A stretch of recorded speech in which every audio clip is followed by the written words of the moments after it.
Hello दोस्तों, मैं राजेश कुमार स्वागत करता हूं आपके अपने YouTube चैनल स्मॉल स्टेप में। तो दोस्तों, आज हम लोग इंजीनियरिंग मैकेनिक्स में बहुत ही इंपॉर्टेंट टॉपिक के बारे में स्टडी करने वाले हैं।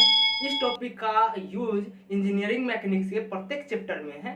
तो आप लोग इस पर जो है विशेष फोकस कीजिए और ज़्यादा ध्यान दीजिए, ताकि आपको आने वाले जो चैप्टर हैं उसमें कम से कम परेशानी हो। अगर आप इसको नहीं पढ़ते हैं तो जाहिर सी बात है कि आने वाले जो चैप्टर हैं उसमें आपको परेशानी होगी।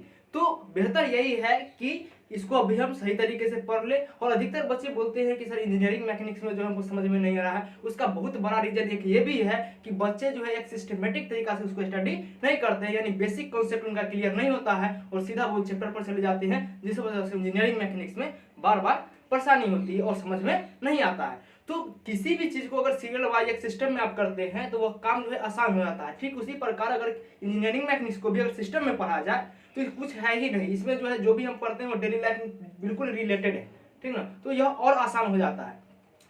तो आज के इस चैप्टर में हम बात करेंगे स्केलर एंड वेक्टर क्वांटिटी का। Scalar and vector quantity. On the basis of magnitude and direction, quantity are divided into two types. First में स्केलर क्वांटिटी और सेकेंड है वेक्टर क्वांटिटी। यानी मैग्नीट्यूड और डायरेक्शन के आधार पर, बेसिस पर क्वांटिटी को दो भाग में बांटा गया है। पहला आपका है स्केलर क्वांटिटी, दूसरा है वेक्टर क्वांटिटी।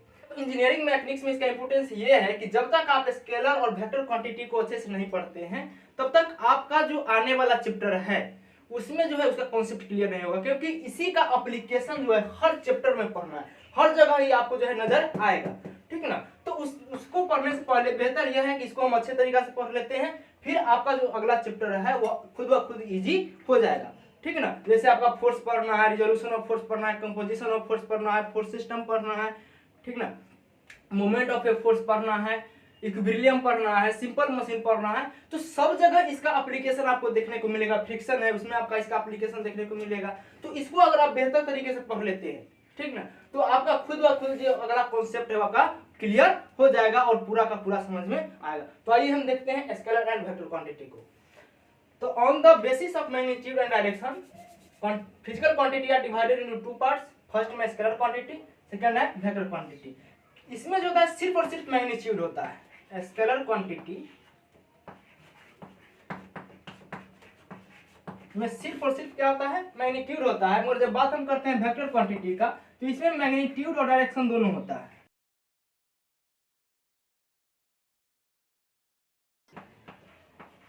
यानी वैसा क्वांटिटी जिसमें ओनली मैग्नीट्यूड हो, यानी चर्चा हम अगर डायरेक्शन का नहीं करते हैं, सिर्फ और सिर्फ मैग्नीट्यूड की बात करते हैं, तो जिस क्वांटिटी में सिर्फ और सिर्फ मैग्नीट्यूड होता है उस तरह के क्वांटिटी को बोलते हैं स्केलर क्वांटिटी। और वैसा क्वांटिटी जिसमें मैग्नीट्यूड और डायरेक्शन दोनों होता है उस तरह के क्वांटिटी को बोलते हैं वेक्टर क्वांटिटी। यानी वैसा क्वांटिटी जिसमें मैग्नीट्यूड यानी सिर्फ और सिर्फ परिमाण, मैग्नीट्यूड का मतलब क्या होता है, परिमाण, यानी कुछ ना कुछ उसका वैल्यू होना चाहिए, ठीक ना, तो उसको क्या बोलते हैं, स्केलर क्वांटिटी। और वैसा क्वांटिटी जिसमें मैग्नीट्यूड प्लस डायरेक्शन दोनों होता है उस तरह की क्वांटिटी को बोलते हैं वेक्टर क्वांटिटी। जैसे एग्जांपल में अगर देखा जाए स्केलर क्वांटिटी का, इसका एग्जांपल होता है मास,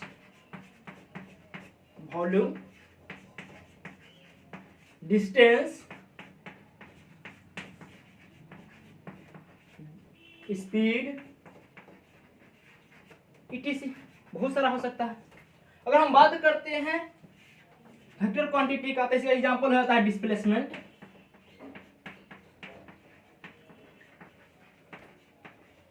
वेलोसिटी,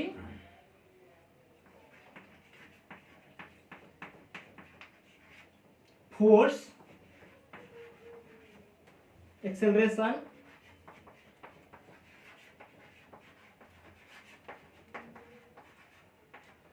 तो ये आपका स्केलर क्वांटिटी है। और ये जो भी एग्जांपल है ये वेक्टर क्वांटिटी का एग्जांपल है। अब बोलिएगा सर कि मास को हम कैसे जानेंगे कि स्केलर क्वांटिटी है।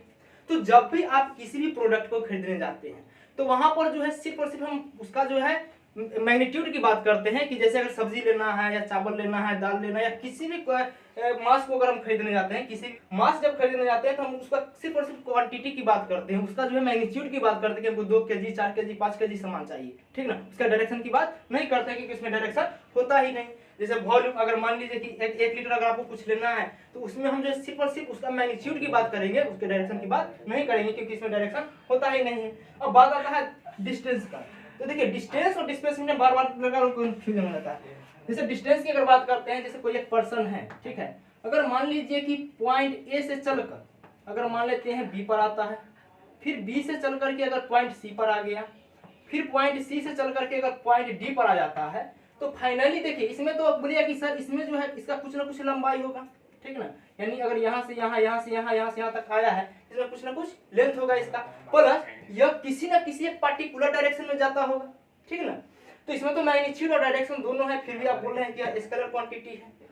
कि अगर कोई भी पर्सन पॉइंट ए से चल करके बी पर आता है, फिर बी से सी पर आता है और सी से डी पर आता है, तो यहाँ हम देख रहे हैं कि ए और बी के बीच कुछ ना कुछ इसका लेंथ होगा, मान लीजिए कि 100 मीटर है। फिर यहाँ बी से सी का भी कुछ ना कुछ लेंथ होगा, मान लेते हैं कि y मीटर है, और सी से डी भी होगा कुछ, मान लेते हैं z मीटर है। तो हम देख रहे हैं कि इसमें कुछ ना कुछ लेंथ, यानी अगर ए से अगर डी तक कोई भी पर्सन आ रहा है तो डिस्टेंस टोटल कितना ट्रेवल कर रहा है, x plus Y plus Z. अब बात करते हैं हम डायरेक्शन की, तो देखिए डायरेक्शन अगर देखते हैं तो ए से बी जो पोर्शन है इसके बीच में कोई भी अगर पर्सन चल रहा है तो उसका डायरेक्शन क्या होगा, तो इस तरफ होगा कुछ, ठीक ना। अगर बी से सी के तरफ मान लीजिए कि बी से सी के बीच में अगर ट्रेवल कर रहा है बी से सी तक, तो उसका डायरेक्शन कुछ इस तरफ हो जाएगा, और सी से डी तक अगर ट्रेवल करता है तो उसका डायरेक्शन कुछ इस तरह से हो जाता है, ठीक ना। अब बात करते हैं, देखिए यहाँ अगर इसी का हम डिस्प्लेसमेंट की बात करते हैं समझने के लिए, ए से डी यानी इसी को मिला दिए हैं, यहाँ देखिए यहाँ पर लिख लिए हैं, ये आपका ए हो गया, ये आपका डी हो गया। अगर मान लीजिए तो ये तो आपका क्या होगा, डिस्टेंस हो गया, और जानते हैं कि किसी भी दो पॉइंट के बीच का जो शॉर्टेस्ट डिस्टेंस होता है उसी को हम डिस्प्लेसमेंट बोलते हैं, ठीक है ना। तो यहाँ बात हम कर रहे हैं डिस्प्लेसमेंट की, तो ये जो आपका ए से डी है एक डिस्प्लेसमेंट है किसका, इसका जो है डिस्प्लेसमेंट है ये ए से डी का।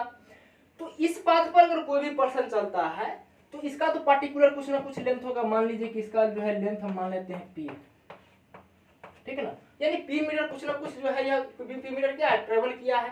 प्लस में देखिए इसमें भी क्या है, डायरेक्शन, यानी कोई भी पर्सन अगर चल रहा है तो इस डायरेक्शन में चल रहा है। अब देखिए दोनों में अंतर ये है कि यहाँ जो पर्सन चल रहा है अगर इस पाथ पर, तो इसका डायरेक्शन हम देख रहे हैं कि प्रत्येक पॉइंट पर सेम नहीं है। बढ़िया कैसे, देखिए ए से बी के बीच में अगर इसका डायरेक्शन हम देखते हैं तो कुछ इस डायरेक्शन में है, और जैसे ही बी से सी के बीच में आता है इसका डायरेक्शन चेंज हो जा रहा है, ठीक है ना। और जैसे ही सी से डी के बीच में आता है फिर इसका डायरेक्शन चेंज हो रहा है। यानी हम देख रहे हैं कि प्रत्येक पॉइंट पर इसका डायरेक्शन फिक्स नहीं है, मगर जब हम इसकी बात करेंगे, डिस्प्लेसमेंट की बात करेंगे, जब कोई पर्सन अगर ए से डी के बीच आता है एक पार्टिकुलर फिक्स डायरेक्शन है, यानी किसी एक पार्टिकुलर डायरेक्शन में आ रहा है, फिक्स डायरेक्शन में आ रहा है, तो इस तरह के क्वांटिटी को, यानी देखिए मैग्नीट्यूड तो होना चाहिए, और जब डायरेक्शन की बात होगा तो डायरेक्शन फिक्स होगा, उसी तरह की क्वांटिटी को वेक्टर क्वांटिटी बोलेंगे। अगर डायरेक्शन फिक्स नहीं है तो उस तरह की क्वांटिटी को वेक्टर क्वांटिटी नहीं बोलेंगे। तो यहाँ बार बार डायरेक्शन क्या हो रहा है, चेंज हो रहा है, और तो डिस्टेंस में वेक्टर क्वांटिटी नहीं है। मगर जब बात करेंगे हम इसका तो इसमें क्या है, ए से डी जो है इसका कुछ मैग्नीट्यूड भी है और प्लस में फिक्स डायरेक्शन है, अर्थात यह जो है मेरा एक वेक्टर क्वांटिटी है। समझ रहा, या तो दूसरा एग्जांपल लेना है तो ले लीजिए, मान लीजिए कोई एक पाथ ये है, ठीक ना, ये पॉइंट है, ये पॉइंट बी है।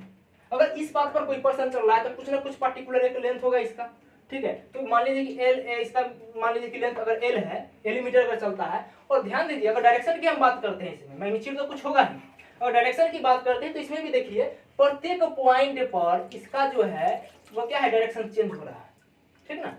प्रत्येक पॉइंट पर डायरेक्शन चेंज हो रहा है, यानी अगर यहाँ पर चल रहा है तो इसका डायरेक्शन कुछ यहाँ है, और इस पॉइंट पर आ गया तो इसका डायरेक्शन कुछ इस तरफ यानी इस तरफ चल रहा है, ठीक ना। यहाँ पर आ गया फिर इसका डायरेक्शन कुछ, फिर यहाँ पर आया, हम देख रहे हैं कि प्रत्येक पॉइंट पर जो इसका डायरेक्शन क्या हो रहा है, चेंज हो रहा है, ठीक ना।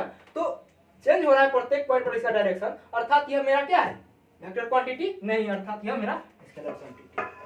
समझ में रहा है ना। स्पीड भी आपका क्या है, स्केलर क्वांटिटी है।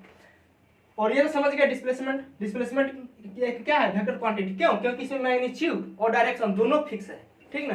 यानी अगर डायरेक्शन फिक्स होगा तो उस तरह की क्वांटिटी को वेक्टर क्वांटिटी बोलते हैं। वेलोसिटी भी आपका वेक्टर क्वांटिटी है, ठीक ना। फोर्स भी आपका वेक्टर क्वांटिटी। अगर मान लीजिए आपका ये बॉडी है, ठीक ना, और इस बॉडी पर कोई एक फोर्स अप्लाई हो रहा है P, तो अगर फोर्स अगर कोई भी अप्लाई हो रहा है तो ये फोर्स तो इसका कुछ ना कुछ मैग्नीट्यूड होगा, ठीक है, मान लेते हैं x न्यूटन y न्यूटन कुछ भी होगा।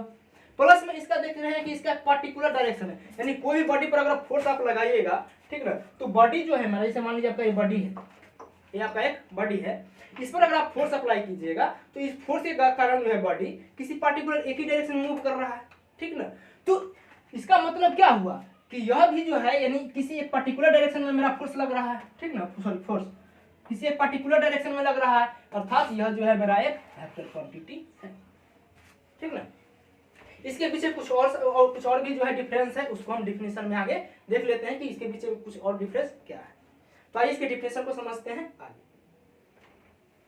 तो आइए देखते हैं स्केलर क्वांटिटी के डिफिनेशन को। देखिए इसका डिफिनेशन है, those physical quantity which only depend upon the magnitude and which can be added simple algebraic rule is known as scalar quantity. यानी वैसा क्वांटिटी जिसमें सिर्फ और सिर्फ मैग्नीट्यूड हो, ठीक ना, यानी डायरेक्शन नहीं होगा, तो उस तरह के क्वांटिटी को स्केलर क्वांटिटी बोलेंगे। कि which can be added by simple algebraic rule, इस तरह के क्वांटिटी को यानी स्केलर क्वांटिटी को हम लोग सिंपल अलजेब्रिक रूल से क्या कर सकते हैं, जोड़ सकते हैं। जैसे अगर मान लीजिए कोई भी आपका द्रव्यमान है या आपका लेंथ है, ठीक ना, तो जैसे हम लोग अलजेब्रिक मेथड में क्या करते हैं कि कोई भी दो अगर सेम कैटेगरी का यानी कोई दो सेम अगर आइडेंटिटी का अगर कोई भी नंबर है, ठीक ना, या कोई भी लेटर है, तो उसको हमको ऐड करने के लिए क्या करते हैं, सिंपल अलजेब्रिक यानी सिंपल जो जैसे 2 + 2 क्या होता है, 4 होता है ना, ठीक ना। तो उसी प्रकार x + x क्या हो जाएगा, 2x होता है।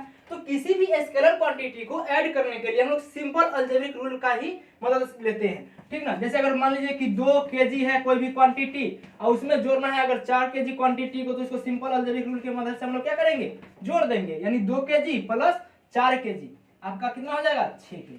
तो किसी भी स्केलर क्वांटिटी को ऐड करने के लिए हम लोग सिंपल अलजेब्रिक रूल का हेल्प लेते हैं। या जैसे आपका मान लीजिए कोई लेंथ है 2 मीटर प्लस 10 मीटर, इसको ऐड करना है, तो ऐड करने के लिए हम क्या करेंगे, सिंपल अलजेब्रिक सिंपल जोड़ जिस तरह से करते हैं उस तरह सिंपल इसको क्या करेंगे, जोड़ देंगे, यानी 2 + 10 12 मीटर, ठीक ना। मगर वेक्टर क्वांटिटी में ऐसा नहीं होगा, ठीक ना। तो उसको हम किस तरह से जोड़ेंगे उसके डिफिनेशन में हम समझते हैं, ठीक ना। आइए देखते हैं वेक्टर क्वांटिटी।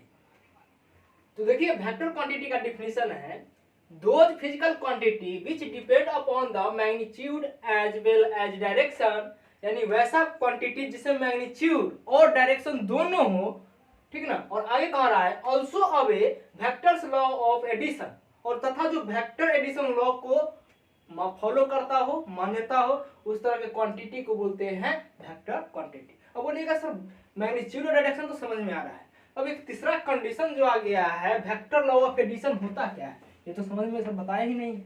तो आइए इसको समझते हैं कि वेक्टर लॉ ऑफ एडिशन होता क्या है। तो उसको समझने से पहले सबसे पहले हमको बेसिक कुछ इसका समझना पड़ेगा कि इसका बेसिक होता क्या है। तो देखिए सबसे पहले हम लोग समझेंगे, एक लाइन लिख लीजिए आप लोग, इट इज रिप्रेजेंटेड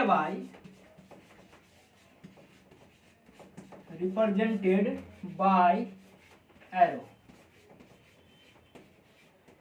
यानी वेक्टर क्वांटिटी को जो है हम लोग एरो से रिप्रेजेंट करते हैं। एरो का है तो तीर का चिन्ह, किसी भी वेक्टर क्वांटिटी को अगर रिप्रेजेंट करना होता है तो हम लोग तीर का चिन्ह से रिप्रेजेंट करते हैं।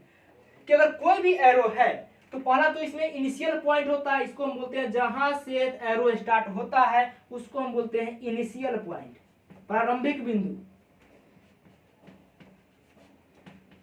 Initial point. देखिए इसको हम लोग टेल भी बोलते हैं, इसको हम लोग इनिशियल पॉइंट को ही हम लोग टेल बोलते हैं, टेल मतलब पूछ होता है, ठीक ना। दूसरा होता है इसमें फाइनल पॉइंट, ये हो गया आपका फाइनल पॉइंट, और इसको हम लोग हेड बोलते हैं, हेड या फाइनल पॉइंट बोलते हैं। तो पहला कि जहां से एरो स्टार्ट होता है उसको बोलते हैं इनिशियल पॉइंट या उसी को टेल बोलते हैं, और जहां पर खत्म हो जाता है एरो उसको हेड बोलते हैं या फाइनल पॉइंट बोलते हैं। यहां पर जो है इसका जो लेंथ होता है वह इसके मैग्नीट्यूड को रिप्रेजेंट करता है, कि कोई भी अगर सदिश राशि है, कोई भी वेक्टर क्वांटिटी है, तो उसका मैग्नीट्यूड को इसका जो लेंथ है वह रिप्रेजेंट करता है। हालांकि इसमें डायरेक्शन को हम बता नहीं पाएंगे तो थोड़ा सा मिटा देते हैं और फिर आगे देखते हैं। तो हम जानते हैं कि किसी भी वेक्टर क्वांटिटी को एरो से रिप्रेजेंट करते हैं, जहां पर इसमें दो चीज होता है, इसको या तो हम टेल बोलते हैं या इसी को हम लोग इनिशियल पॉइंट बोलते हैं, यानी जहां से एरो स्टार्ट होता है उसको टेल या इनिशियल पॉइंट बोलते हैं, और जहां पर एरो खत्म हो जाता है उसको हम हेड या फाइनल पॉइंट बोलते हैं। यहाँ पर जो है देखिए, इसका जो लेंथ होता है एरो का, वह इसके मैग्नीट्यूड को रिप्रेजेंट करता है, ठीक ना। यहाँ पर अगर कोऑर्डिनेट बना दिया जाए, यानी एक्सिस को अगर हम रिप्रेजेंट करते हैं, जैसे आपका ये हो गया एक्स डैश, ये एक्स हो गया, ये आपका वाई हो गया और ये वाई डैश, तो ये 0 डिग्री एंगल से जितना एंगल बनाएगा यह इसका डायरेक्शन कहलाएगा, ठीक ना। यानी जितना एंगल पर ये होगा ये इसका क्या कहलाएगा, डायरेक्शन कहलाएगा। और इसका जो लेंथ होगा ये सॉरी यहाँ पर वाई हो जाएगा, तो इसका जो लेंथ होगा यह इसके मैग्नीट्यूड को रिप्रेजेंट करेगा, और इसका यह 0 डिग्री एंगल से जितना एंगल पर होगा, यानी जितना इसका पोजीशन में चेंजिंग होगा, ठीक है ना, वह इसका जो है डायरेक्शन कहलाएगा। इसको हम लोग डायरेक्शन बोलते हैं। डायरेक्शन ये आपका हो गया मैग्नीट्यूड।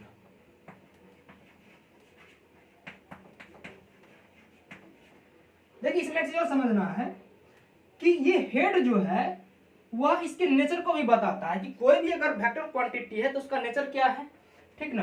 तो अगर जैसे मान लीजिए कि अब इसको समझने के लिए थोड़ा सा हम एक एग्जांपल लेते हैं, जैसे अब कोई बॉडी है आपका, ठीक ना, और देखिए मैकेनिक्स में जब भी हम किसी बॉडी की बात करेंगे तो हम जो इंजीनियरिंग मैकेनिक्स पढ़ रहे हैं वो सिर्फ और सिर्फ रिजिड बॉडी के लिए भी पढ़ रहे हैं, ठीक ना। आगे जो नेक्स्ट सेमेस्टर आपका मॉस आएगा उसमें आप जो है रिजिड बॉडी आप प्लस में डिफॉर्मेबल बॉडी जो बताए थे उसके बारे में हम लोग स्टडी करेंगे। मतलब इस मैकेनिक्स की बात करते हैं तो सिर्फ और सिर्फ रिजिड बॉडी की बात करेंगे, ठीक ना।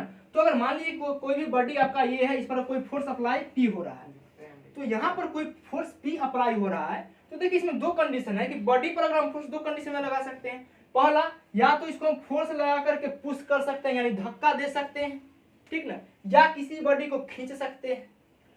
तो यहाँ पर हम बॉडी पर अगर फोर्स लगा रहे हैं तो इसका मतलब यहाँ पर क्या हो रहा है, पुल कर रहे हैं, सॉरी पुश कर रहे हैं, ठीक ना। या हो सकता है किसी बॉडी पर हम पुल भी कर सकते हैं, खींच भी सकते हैं फोर्स से, पुल,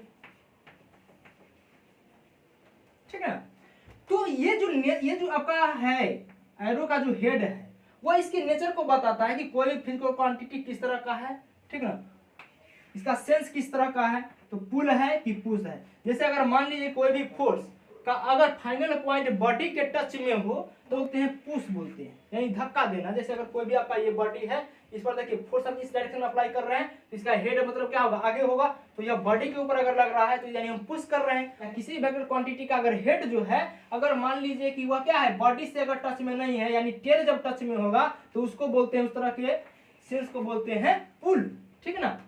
तो यहाँ पर जो है ये पुल हो रहा है, यहाँ पर पुश हो रहा है, तो सेंस बताता है कि वह किस तरह का है, तो यानी पुल है या पुश है। तो जब हेड का पोजीशन बॉडी के टच में होगा तो उसको बोलते हैं पुश, और जब टेल का पोजीशन जो है, टेल का जो है कनेक्शन अगर किससे होगा, बॉडी के कांटेक्ट में होगा अगर टेल, तो उस तरह के नेचर को क्या बोलते हैं, पुल बोलते हैं। समझ में आ रहा है ना। तो यहाँ पर एक सेंस भी होता है, मैग्नीट्यूड भी होता है, डायरेक्शन भी होता है। इतना समझ में आ गया। चलिए अब तो स्केलर क्वांटिटी में अगर कोई भी दो क्वांटिटी को अगर ऐड करना होता था तो हम लोग सिंपल अलजेब्रिक रूल के हेल्प से क्या करते थे, उसको ऐड कर देते थे। मगर यहाँ पर जो है थोड़ा सा परेशानी है, ठीक है ना, क्योंकि इसमें मैग्नीट्यूड प्लस डायरेक्शन दोनों है, तुमको दोनों को ध्यान रखना पड़ेगा। तो मान लीजिए कि आपका एक है वेक्टर ए, इसको ऐड करना है एक दूसरे वेक्टर बी से, वेक्टर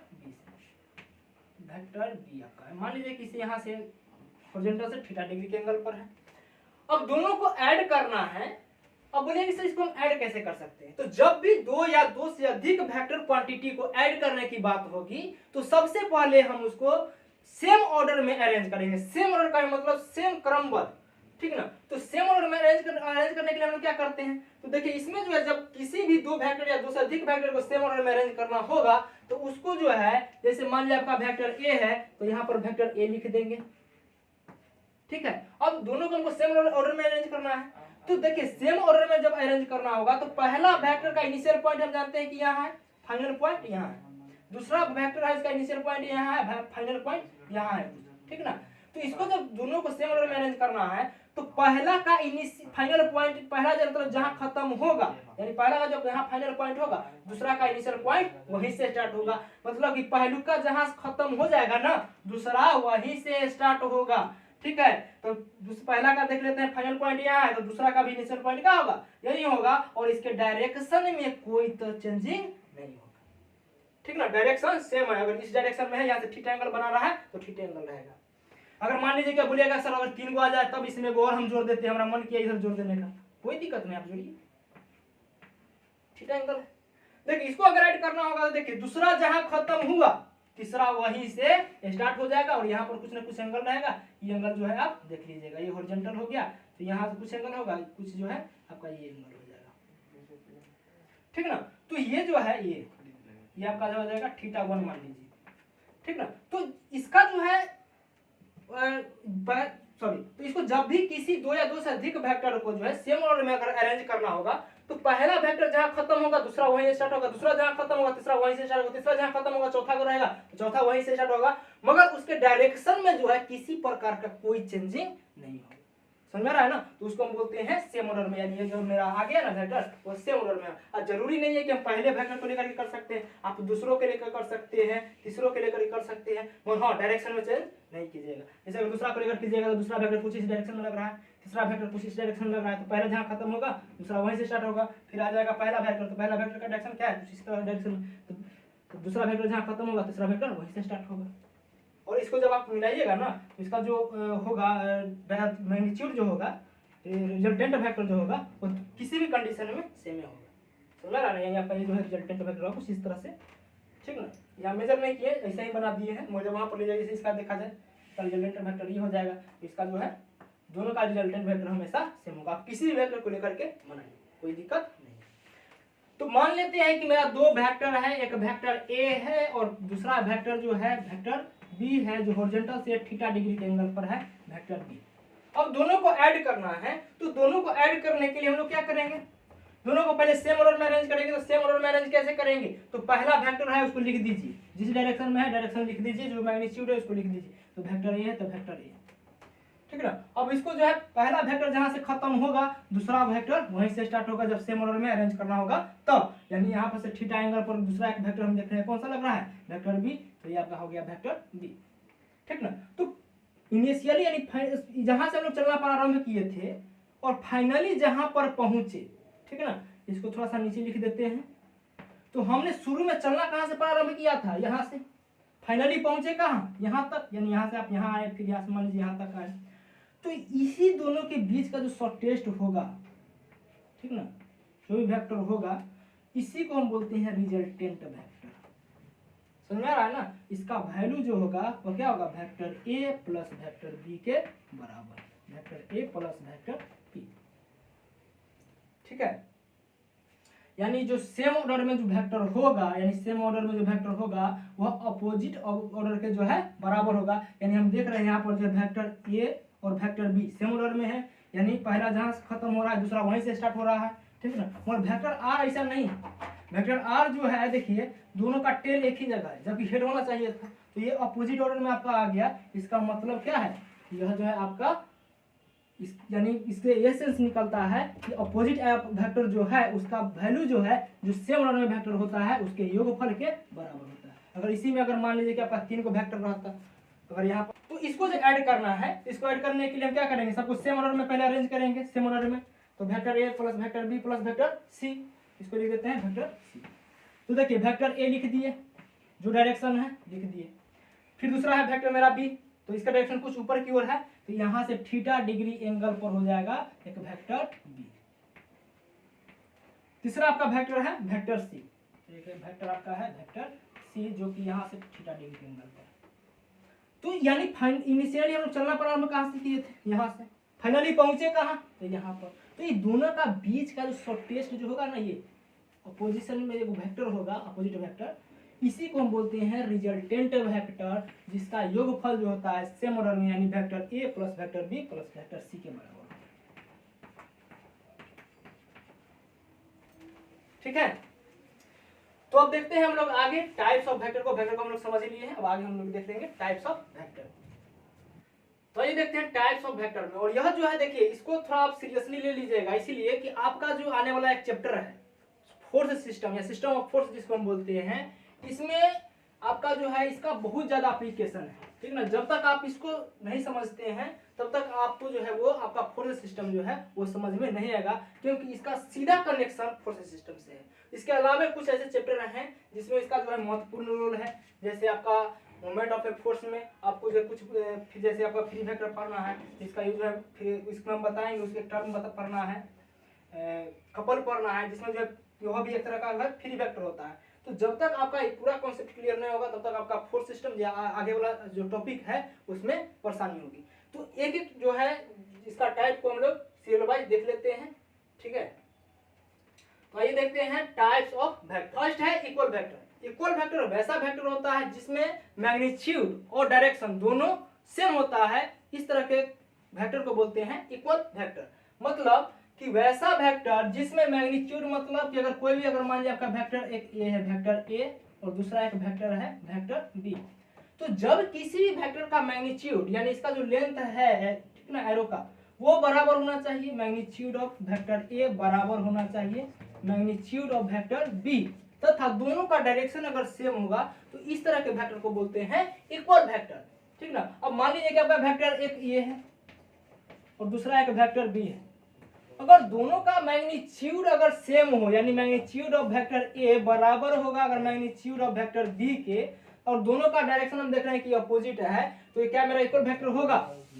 इस केस में यह आपका इक्वल वेक्टर नहीं होगा। इक्वल वेक्टर के नाम से ही पता चला, इक्वल मतलब बराबर, ठीक ना। तो वेक्टर में दो ही चीज होता है, पहला मैग्नीट्यूड होता है, दूसरा डायरेक्शन होता है। यानी अगर मैग्नीट्यूड बराबर हो गया, डायरेक्शन बराबर हो गया, इसका मतलब मेरा दोनों जो वेक्टर है वो क्या है? इक्वल वेक्टर है। या अगर मान लीजिए कोई तीसरा केस है कि अगर कोई भी वेक्टर है जिसका मैग्नीट्यूड सेम है, ये वेक्टर ए है आपका, एक दूसरा वेक्टर बी है, तो दोनों का अगर मान लीजिए कि डायरेक्शन सेम है और मैग्नीट्यूड हम देख रहे हैं कि मैग्नीट्यूड ऑफ वेक्टर ए बराबर नहीं है मैग्नीट्यूड ऑफ वेक्टर बी के, तो इस केस में भी जो है आपका इक्वल वेक्टर नहीं होगा। समझ में आ रहा है ना? तो इक्वल वेक्टर के लिए मैग्नीट्यूड और डायरेक्शन दोनों बराबर होगा, तभी हम बोलेंगे कि ये वेक्टर जो है मेरा इक्वल वेक्टर है। नेक्स्ट है मेरा यूनिट वेक्टर। इसका हम लोग जो है आगे विस्तार से हम लोग समझेंगे, मगर फिलहाल इसको शॉर्ट में समझ लेते हैं। यूनिट वेक्टर होता क्या है?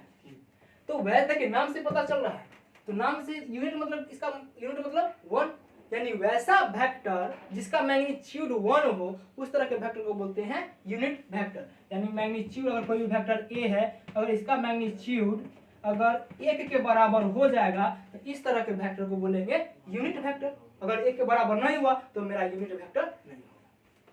तीसरा है मेरा पोजीशन वेक्टर। पोजीशन मतलब कि जैसे मान लीजिए कि कोई भी नंबर दर्शाना है, या आप देखे होंगे कभी कभी लेंथ को हम मेजर करते हैं, जैसे बोला जाता है कि पटना जो है, पटना से दिल्ली का डिस्टेंस जो है 1000 किलोमीटर है। ये कैसे पता चला? तो किसी एक पॉइंट को हम पहले जीरो मानेंगे, ठीक है ना, और वहां से मेजर करना स्टार्ट करेंगे, ठीक ना। तो अगर मान लीजिए यहाँ से मेजर करके यहाँ तक आते हैं तो इसका लेंथ अगर 1000 किलोमीटर पूर जाता है किसी पॉइंट पर। अब ऐसा थोड़े ना है कि दिल्ली भी तो बहुत बड़ा है, तो प्रत्येक पॉइंट पर की अगर मान लीजिए बहुत बड़ा एक दिल्ली है, तो इस पॉइंट पर हम मान लें कि 1000 किलोमीटर आ रहा है, तो क्या इस पॉइंट पर भी 1000 किलोमीटर होगा? नहीं। किसी एक पार्टिकुलर पॉइंट को, एक रेफरेंस पॉइंट, जिसको आप लोग 0 माइल बोलते हैं, तो हमेशा जो है डिस्टेंस का 0 माइल का नाम सुने होंगे आप लोग कि जब भी रोड को जो है मेजर करते हैं तो 0 माइल से ही मापा जाता है, यानी उसको 0 वहां पर मान लिया जाता है, एक रेफरेंस पॉइंट मान लिया जाता है। या आप बात करते हैं, मान लीजिए कि कोऑर्डिनेट की बात करते हैं, तो कोऑर्डिनेट में भी अगर किसी भी नंबर को दर्शाना, जैसे पी एक पॉइंट है 1 और 2, अब बोलिए इसको दर्शाना है हमको, इसमें इसको दर्शाने के लिए क्या करेंगे? पहले मूल बिंदु मानेंगे ना, यानी इसका वैल्यू 0 0 पहले मान लेंगे।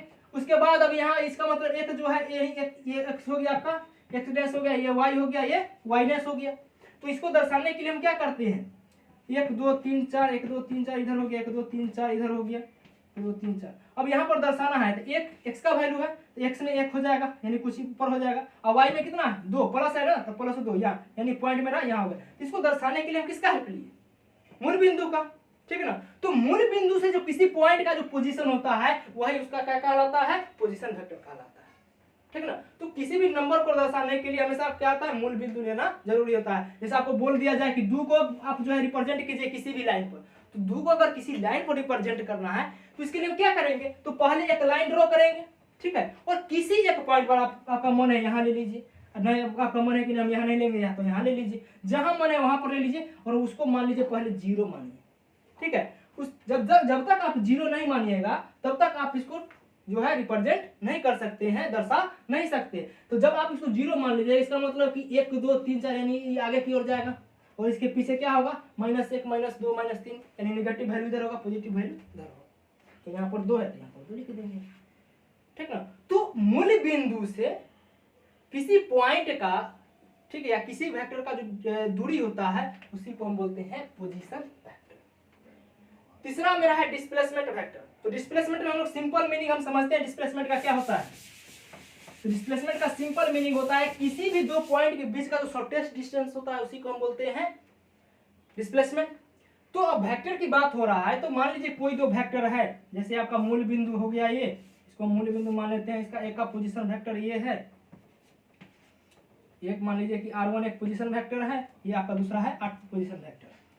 तो कोई भी व्यक्ति मान लीजिए कि अगर यहाँ पर है खड़ा, दूसरा व्यक्ति अगर यहाँ पर खड़ा है, तो दोनों के बीच का डिस्प्लेसमेंट अगर पूछा जाए तो डिस्प्लेसमेंट यानी शॉर्टेस्ट डिस्टेंस होगा, यही ना हो जाएगा। तो यही आपका क्या कहलाएगा डिस्प्लेसमेंट वेक्टर। नहीं समझ में आ रहा है, इसको हल्का में नहीं लीजिए, दिक्कत हो जाएगा बाबू, ठीक ना। इसको समझिए, सीरियसली लीजिए। अगर मान लीजिए कि पहला आपका पोजीशन वेक्टर, हम बताएं कि पोजीशन वेक्टर को हमेशा मूल बिंदु से लेते हैं, तो मूल बिंदु आपका ये हो गया 0 0, पहला का पोजीशन वेक्टर यहाँ है, दूसरा का पोजीशन वेक्टर यहाँ है, यानी दो व्यक्ति यहाँ, एगो यहाँ खड़ा है, एगो यहाँ खड़ा है, तो दोनों के बीच का दूरी यही ना है सबसे छोटा। तो ये आपका क्या होगा डिस्प्लेसमेंट हो जाएगा। हम बात कर रहे हैं वेक्टर की, तो ये दोनों के बीच जो वेक्टर होगा उसी को बोलेंगे डिस्प्लेसमेंट वेक्टर, ठीक है। आगे इसका हम चर्चा करेंगे, फिलहाल समझ लीजिए। तीसरा है, सॉरी नेक्स्ट है मेरा पांचवा बॉन्ड वेक्टर। बॉन्ड वेक्टर होता क्या है, तो वैसा वेक्टर जिस पर दो या दो से अधिक वेक्टर क्वांटिटी या तो आकर के मिल जाता है, या दो से अधिक वेक्टर क्वांटिटी उससे होकर के निकलता है, होकर के गुजरता है। जैसे अगर मान लीजिए कोई आपका वेक्टर एक ए है, कोई दूसरा वेक्टर बी है, कोई तीसरा वेक्टर सी है, कोई चौथा वेक्टर डी है, कुछ भी हो सकता है, 4 5 6 7 8 कहीं से भी लिख दीजिए, कोई दिक्कत नहीं। तो जब दो या दो से अधिक वेक्टर किसी एक पार्टिकुलर पॉइंट पर आकर के मिलेगा, तो इस तरह के वेक्टर को बोलेंगे बॉन्ड वेक्टर। या अगर मान लीजिए कि किसी एक पॉइंट से होकर के निकलता है, जैसे vector A B C D E F G H, कुछ भी ले लीजिए, vector A B C D E, तो जब किसी एक पॉइंट से आकर के मिलेगा या एक पॉइंट पर से निकलेगा, तो उस तरह के वेक्टर को बोलते हैं बॉन्ड वेक्टर। अब तीसरा कोई कहते हैं तो बोलिएगा सर कुछ ऐसा बताइए जो बॉन्ड वेक्टर नहीं है। अगर मान लीजिए इसी में 4 गो वेक्टर मिल रहा है, एक बाहर निकल रहा है, तो क्या बॉन्ड वेक्टर होगा? नहीं होगा, ठीक ना। तो इस तरह के वेक्टर को हम लोग बॉन्ड वेक्टर नहीं बोलेंगे। इसी को जब हटा दिया जाए तो क्या हो जाएगा, एक का आपका एक बॉन्ड वेक्टर हो जाएगा। कोई दिक्कत? चलिए अगला है मेरा फ्री वेक्टर। फ्री वेक्टर होता क्या है, तो हम जानते हैं कि किसी वेक्टर में दो चीज होता है, पहला इसमें एक टेल होता है या इनिशियल पॉइंट हम जिसको बोलते हैं, और दूसरा क्या होता है हेड होता है। तो जब कोई दो वेक्टर अगर कुछ डिस्टेंस पर सेपरेटेड हो, मतलब कुछ दूरी पर हो, ठीक ना, और उसका टेल फिक्स ना हो, बोलिएगा सर टेल पे फिक्स कैसे ना होगा, ठीक ना। तो देखिए इसको समझते हैं।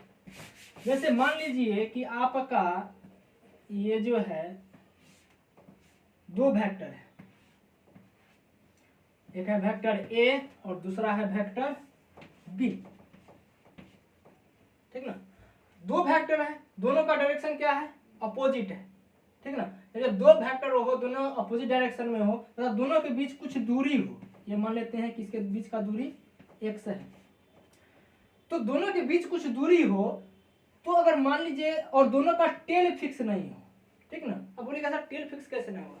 आप कभी नल चलाए हैं क्या? नल, तो नल जब आप चलाते हैं, ऑन करते हैं, नल को खोलते हैं या पंखा का रेगुलेटर को ऑन करते हैं, तो वहां पर हम देखते हैं कि उस पर जो फोर्स लगाते हैं ना, तो वो घूम जाता है, ठीक ना। क्या होता है? घूम जाता है। मतलब कुछ इस तरह से इसको घुमाइएगा ना, मान लीजिए कि नल है, इसको घुमाइएगा ना, तो कुछ ये जो है ना हमेशा पहले इस पोजीशन में था, अब ऐसे, फिर ऐसे, फिर ऐसे, इस तरह से घूमते जाएगा इस डायरेक्शन में। तो हम देख रहे हैं कि पहले जो यहाँ पर मेरा फोर्स भी एक तरह का वेक्टर क्वांटिटी है, तो पहले जो मेरा फोर्स था उसका टेल क्या कहाँ था? यहाँ पर। और जैसे ही हम कुछ फोर्स अप्लाई किए, उसका क्या हो गया, कुछ चेंजिंग हो गया टेल में। समझ में आ रहा है ना? टेल जो है चेंज हो गया, पहले यहाँ था अब यहाँ आ गया, फिर थोड़ा सा और फोर्स लगाइएगा तो अब जो है मान लेते हैं कि यहाँ आ गया। तो हम देख रहे हैं कि यहाँ पर जो इसका टेल है क्या बार बार क्या हो रहा है, चेंज हो रहा है। तो जब किसी भी वेक्टर क्वांटिटी का टेल फिक्स नहीं हो तो उस तरह के वेक्टर को बोलते हैं फ्री वेक्टर। समझ में आया ना। और इसको हम लोग आगे चर्चा करेंगे मोमेंट ऑफ ए फोर्स में। उसमें एक टॉपिक पढ़ना है आपका कपल, ठीक ना, तो उसमें हम इसका चर्चा करेंगे। नीचे है आपका, देखिए अगला है आपका लाइक वेक्टर। लाइक वेक्टर क्या होता है, तो जब दो या दो से अधिक वेक्टर अगर सेम डायरेक्शन में लग रहा है तो उस तरह के वेक्टर को बोलते हैं लाइक वेक्टर। जैसे अगर मान लीजिए कोई एक वेक्टर x है, दूसरा कोई वेक्टर y है। देखिए हम सिर्फ और सिर्फ डायरेक्शन की बात कर रहे हैं, इसमें मैग्नीट्यूड का चर्चा नहीं कर रहे हैं, तो डायरेक्शन पर हमको ध्यान देना है। मैग्नीट्यूड कितना भी हो, 2 हो 4 हो, सेम नहीं हो, ठीक ना, उसमें कोई मतलब नहीं है। डायरेक्शन सेम होना चाहिए, उसके मैग्नीट्यूड से कोई मतलब नहीं है। तो जब भी दो या दो से अधिक वेक्टर का अगर सेम डायरेक्शन में अगर लग रहा है तो उस तरह के वेक्टर को बोलते हैं लाइक वेक्टर। और जब दो या दो से अधिक वेक्टर का अगर डायरेक्शन अपोजिट हो, जैसे अगर मान लीजिए कि दोनों वेक्टर है तो ये क्या है मेरा लाइक वेक्टर, क्योंकि डायरेक्शन दोनों का क्या है सेम है। मैग्नीट्यूड क्या है उससे कोई मतलब नहीं, मैग्नीट्यूड बराबर हो भी सकता है नहीं भी हो सकता है। उसके बाद अब नीचे है अनलाइक वेक्टर। अनलाइक वेक्टर क्या होता है, तो वैसा वेक्टर जिसका जो है मैग्नीट्यूड कुछ भी हो, उससे कोई मतलब नहीं, डायरेक्शन अपोजिट होना चाहिए, ठीक ना। तो हम देख रहे हैं कि कोई दो वेक्टर है, वेक्टर p है, एक वेक्टर q है, तो दोनों का जो है डायरेक्शन क्या है, एक दूसरे के अपोजिट। तीनों को हो सकता है, चारों पांच कुछ भी हो सकता है। तो जब दो या दो से अधिक वेक्टर का जो है डायरेक्शन अपोजिट हो एक दूसरे के, यानी सेम नहीं हो, ठीक ना, सेम नहीं हो, तो उस तरह के वेक्टर को बोलते हैं। जरूरी नहीं कि अपोजिट का मतलब अलग हो जाता है, सेम का मतलब मतलब अपोजिट मतलब कि उल्टे होना चाहिए। अब तीन बार अगर बोलिएगा सब किसी का डायरेक्शन इधर ना लगेगा, अपोजिट तो नहीं है, मतलब सेम नहीं होना चाहिए, तीनों का कोई एक डिफरेंट होना चाहिए। समझ में आ रहा है ना। तो उस तरह के वेक्टर को बोलेंगे अनलाइक वेक्टर। एक आपका वेक्टर छूट गया है, उसका नाम है zero vector. Zero vector, zero vector होता क्या है, तो वैसा वेक्टर जिसका मैग्नीट्यूड जीरो होता है उसको बोलते हैं जीरो वेक्टर। और यह वेक्टर जो है आपका सिर्फ और सिर्फ मूल बिंदु पर लगता है। कोई भी आपका कोऑर्डिनेट है, ये आपका x है, ये x डैश है, y डैश है, तो यह इसके मूल बिंदु पर जो वेक्टर लगता है उसको बोलते हैं जीरो वेक्टर। इसका जो मैग्नीट्यूड होता है वो जीरो के बराबर होता है। तो आइए इसके डिफिनेशन को हम लोग समझ लेते हैं एक एक करके आगे। तो आइए टाइप्स ऑफ वेक्टर का एक एक करके सब डिफिनेशन को देख लेते हैं। फर्स्ट है equal vector. If two vector having same magnitude and direction is known as unit vector। वैसा वेक्टर जिसका मैग्नीट्यूड और डायरेक्शन दोनों सेम होता है उस तरह के वेक्टर को बोलते हैं इक्वल वेक्टर। जैसे आपका दो वेक्टर है, वेक्टर ए और वेक्टर बी, दोनों का मैग्नीट्यूड अगर सेम होगा तथा डायरेक्शन भी अगर सेम होगा तो इस तरह के वेक्टर को बोलेंगे इक्वल वेक्टर। अगर मैग्नीट्यूड सेम है, डायरेक्शन अगर अपोजिट हो जाता है तो उस तरह के वेक्टर को इक्वल वेक्टर नहीं बोलेंगे। यानी इसमें दो कंडीशन है कि मैग्नीट्यूड भी सेम होना चाहिए और डायरेक्शन भी सेम होना चाहिए। नेक्स्ट है यूनिट वेक्टर। यूनिट वेक्टर है क्या, a vector whose magnitude is unity or 1 is known as unit vector। वैसा वेक्टर जिसका मैग्नीट्यूड एक हो उस तरह के वेक्टर को बोलते हैं यूनिट वेक्टर। अब मान लीजिए कि आपका कोई जैसे वेक्टर है, वेक्टर a, इसका मैग्नीट्यूड अगर एक के बराबर हो जाएगा, एक के बराबर, इस तरह के वेक्टर को बोलेंगे यूनिट वेक्टर। यूनिट वेक्टर को हम लोग एक कैप से रिप्रेजेंट करते हैं, एक कैप बोलते हैं इसको। एक कैप इक्वल टू होता है वेक्टर ए बटा मैग्नीट्यूड ऑफ वेक्टर ए।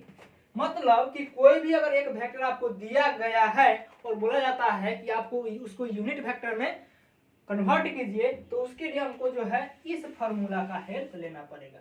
जैसे एग्जांपल में मान लेते हैं कि आपका एक वेक्टर है, वेक्टर ए इक्वल टू है 2i vector plus 3j vector plus 4k vector, और बोला जाता है कि इसका यूनिट वेक्टर में इसको क्या करना है, इसका निकालना है यूनिट वेक्टर। तो जब इसका यूनिट वेक्टर निकालना होगा तो हम जानते हैं कि यूनिट वेक्टर निकालने के लिए, क्योंकि यहाँ पर एक कैप है यूनिट वेक्टर,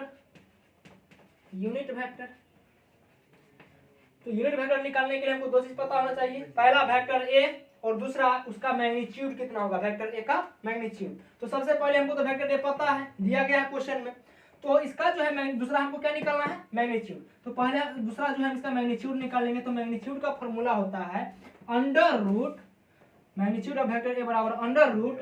देखिए हम जानते हैं कि कोई vector xi vector plus yj vector plus zk vector के फॉर्म में होता है। यहाँ पर जो है यानी i का जो कोफिशिएंट होता है वह x एक्सिस को रिप्रेजेंट करता है, j का कोफिशिएंट 3 को जो है y एक्सिस को रिप्रेजेंट करता है, और k का कोफिशिएंट जो 4 है या z जो है सॉरी k का जो कोफिशिएंट होता है वह z एक्सिस को रिप्रेजेंट करता है, ठीक ना।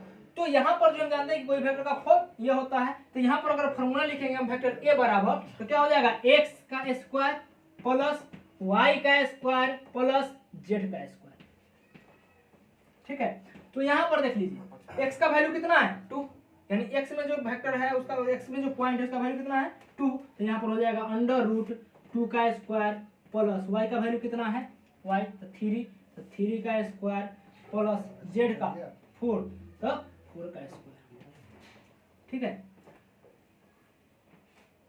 अब देखिए यहाँ 2 का स्क्वायर क्या हो जाएगा 4 प्लस 3 का 9 प्लस 4 का 16, यानी इसको ऐड कीजिएगा तो अंडर रूट हो जाएगा 16 प्लस 9 25 प्लस 4 29, यानी मैग्नीट्यूड ऑफ वेक्टर ए कितना आ गया 29। थोड़ा सा ऊपर हम मिटा देते हैं।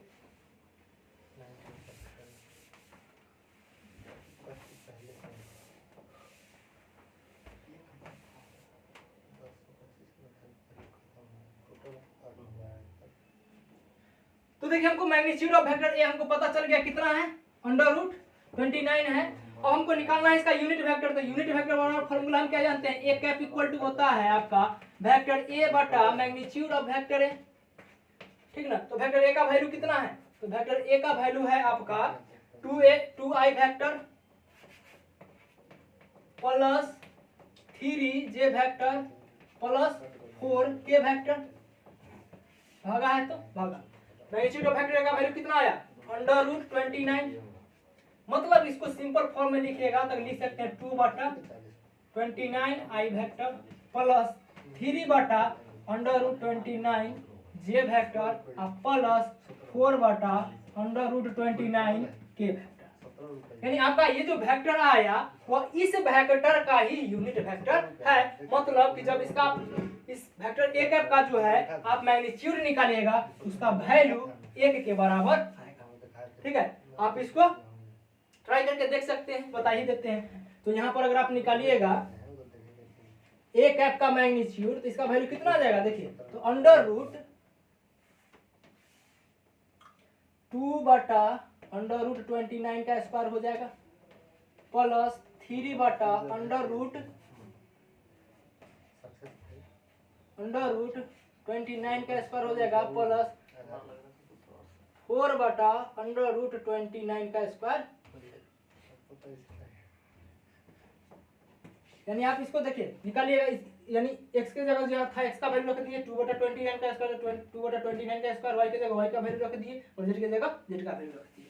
अब इसको जो आप निकालिएगा तो 4 बटा 29 हो जाएगा प्लस 9 बटा 29 हो जाएगा और प्लस 60 बटा 29 हो जाएगा, यानी इसको ऐड कीजिएगा अंडर, तो देखिए 29 एलसीएम हो जाएगा तो 4 प्लस 9 प्लस 16, यानी आपका हो जाएगा अंडर रूट 29 बटा 29, यानी कट करके इसका वैल्यू ए कैप का वैल्यू कितना आ जाएगा, ए कैप का वैल्यू आपका हो जाएगा ए कैप इक्वल टू 1,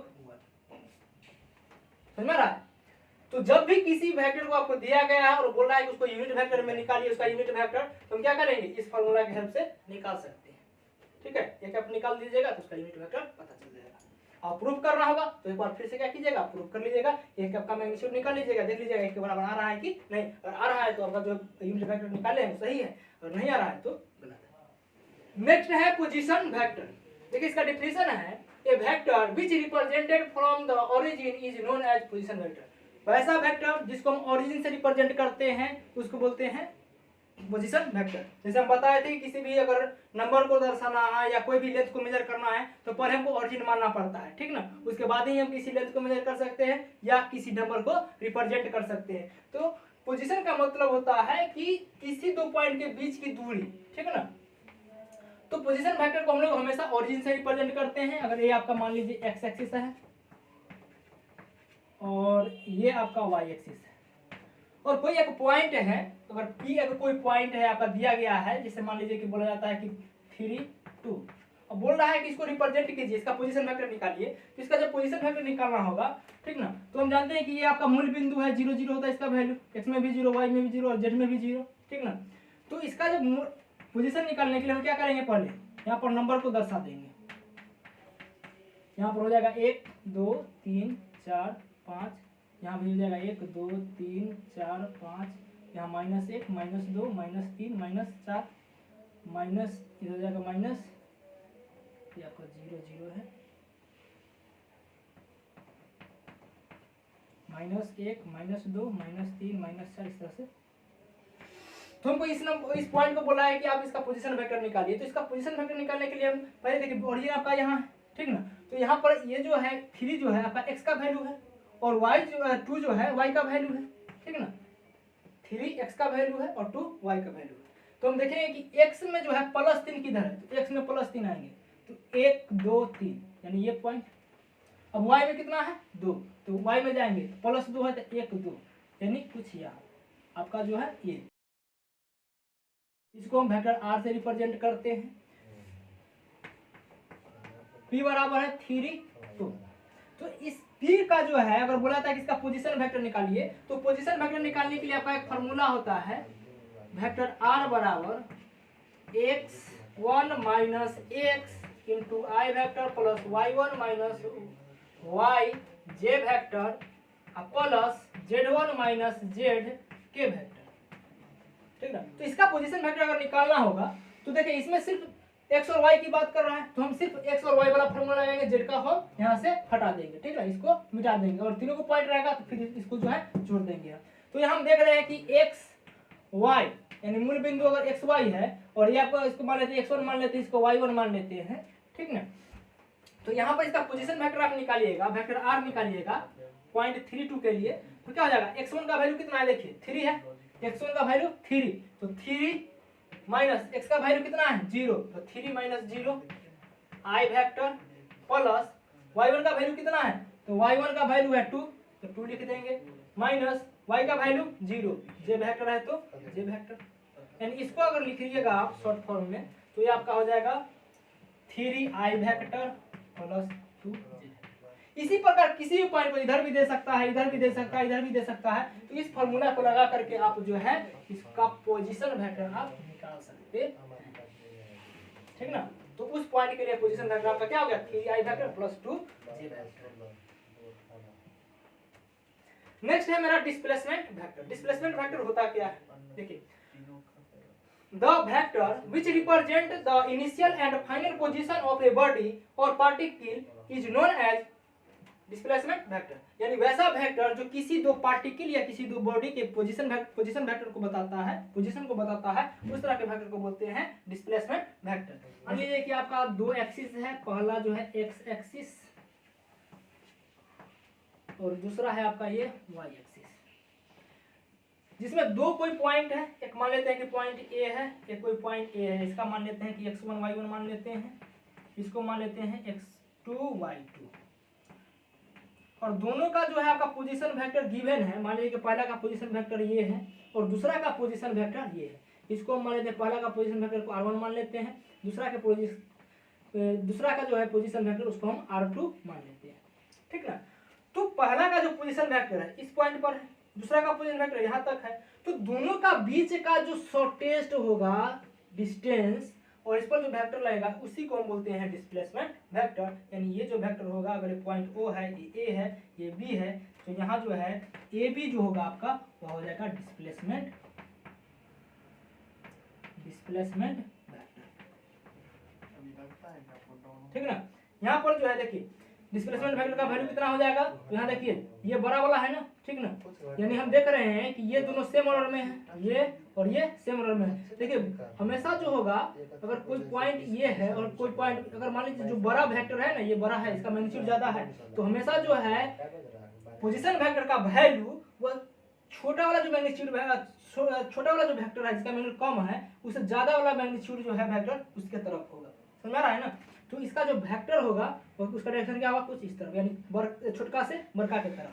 तो यहाँ हो जाएगा vector OA plus vector AB बराबर हो जाएगा वेक्टर OB, यानी vector O A plus A B चूंकि सेम ऑर्डर में है तो क्या हो जाएगा, दोनों जुट जाएगा। अब बराबर में, चूंकि अपोजिट ऑर्डर में है तो बराबर हो जाएगा ओ बी वेक्टर। यहाँ से अगर ए बी वेक्टर का वैल्यू निकालिएगा, ए बी वेक्टर का वैल्यू आ जाएगा O B vector minus O ए वेक्टर।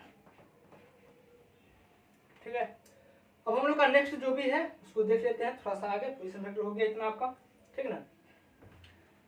पांचवा है मेरा बॉन्ड वेक्टर, मतलब कि जब नंबर ऑफ वेक्टर कंट्रीब्यूट होता है, सॉरी डिस्ट्रीब्यूट होता है या टर्मिनेट होता है किसी एक पॉइंट से, ठीक ना। जैसे मान लीजिए आपका एक पॉइंट ये है, यहाँ से हम देखते क्या है, नंबर ऑफ वेक्टर जो है क्या है, निकल रहा है, ठीक ना। तो इस तरह के वेक्टर को बोलते हैं बॉन्ड वेक्टर। यानी जब एक ही पॉइंट पर नंबर ऑफ वेक्टर अगर के मिल जाए या एक ही पॉइंट से नंबर ऑफ वेक्टर अगर निकले तो इस तरह के वेक्टर को बॉन्ड वेक्टर बोलते हैं। नेक्स्ट है free vector, any two vector whose tails are not fix, वैसा वेक्टर, दो वेक्टर जिसका टेल फिक्स नहीं होता है उस तरह के वेक्टर को बोलते हैं फ्री वेक्टर। इसका डिस्कस जो है आगे हम करेंगे, मोमेंट ऑफ फोर्स में टॉपिक पढ़ना है कपल उसमें, ठीक है।